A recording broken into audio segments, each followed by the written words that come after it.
welcome to what will probably be the last video I do in 2016. But there will be plenty more to come in the following year. And just as I stated in the previous top 10 video, I cannot put a game in this list that I have not completed. So let's get started. Are you ready? Ladies and gentlemen, boys and girls, children of all ages, Gracious Gaming proudly presents to you the top 10 most disappointing games of 2016. Number 10, Watch Dogs 2! Now, to me personally, Watch Dogs 2 had some serious issues. Now, I've seen nothing but praise for the game, but I just couldn't overlook a few things. When it comes to just blatant mishaps in the story that made absolutely no sense, things coming from left field that really had no place at all, or the things that actually did make sense but just ended up feeling absolutely anticlimactic. And topple that together with the multiplayer that didn't even work for the first week, and to me, that's a formula for the number 10 most disappointing game of 2016. Number 9, Steep.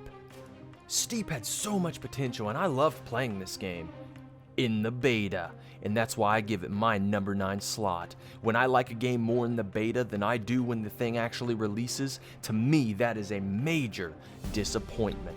When it comes to ramps just being inconsistent, one moment they'll be one, the next moment they won't, or inconsistent preloads that sometimes let you jump and sometimes not, or better yet, the tricks that make you look like an idiot when they decide to not go off at all. And then don't even get me started about the inconsistent G-force meter. Nuff said.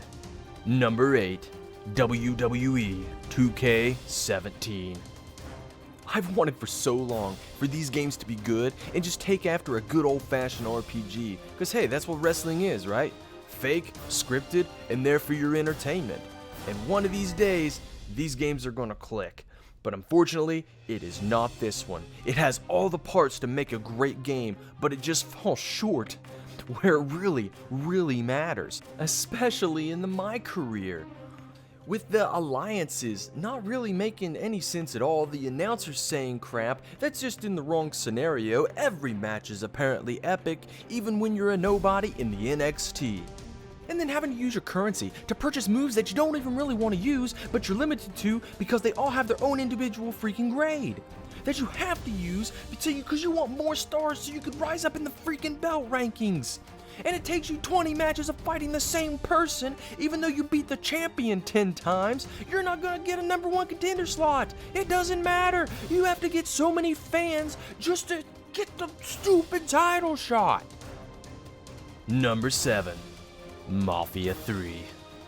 Now, I really wanted to like Mafia 3, and I liked the story, I really did, but I cannot look past the just fundamental flaws of this game and how they laid it out. It is not okay to extend a story longer than it needs to be with artificial, repetitive, redundant content. You cannot put the same 5 quests in between each major story mission to prolong the game. It does not work. And the AI, terrible. Number 6, Battleborn.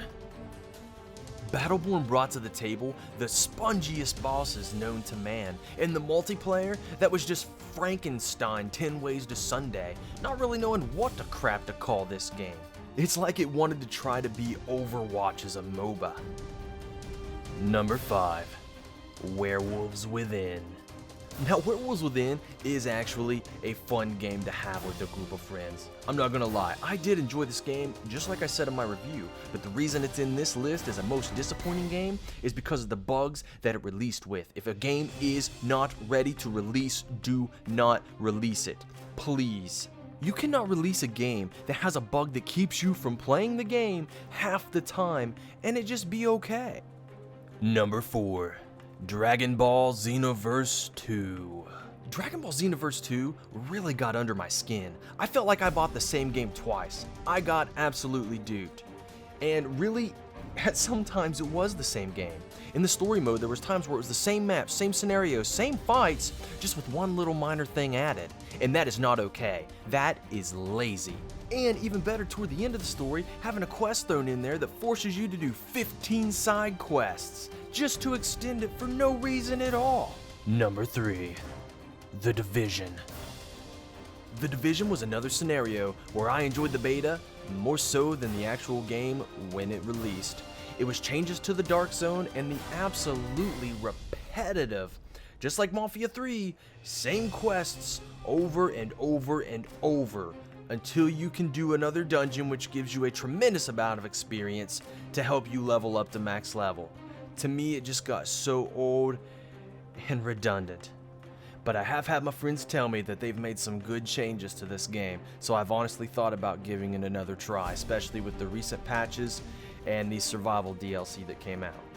Number 2, Street Fighter V. I cannot remember a time that any developer pulled what Street Fighter V pulled. You cannot release half the game and then say you're going to release the other half months and months and months down the road in a free DLC and expect us to be happy and praise you for it. That is not okay. Number 1, No Man's Sky. Let's be honest, most of us probably seen this coming, but it is well deserved. It is not okay to tell your fan base that, well, you may or may not see somebody, it's an awfully big universe. No, man, it's written in the code that you programmed. There is or there is not multiplayer. If there's anyone that's gonna know, it's gonna be you. And then let's top that off with the so-called ending that was actually spoiled to us in an interview that we thought was a joke, but turns out the joke was on us. But there you have it, my top 10 most disappointing games of 2016. But I want you to do me a favor. I want you to post in the comments below your top 10 most disappointing games, or if you don't really have 10, just give me your number 1 most disappointing game of the year. And I know somebody's already noticed that 4 of my top 10s from Ubisoft. And no, I do not have a vendetta against them or anything. I actually like these guys a lot. I love what they come up with for ideas with games. I just expect so much more with the resources that they have. And I look forward to playing For Honor.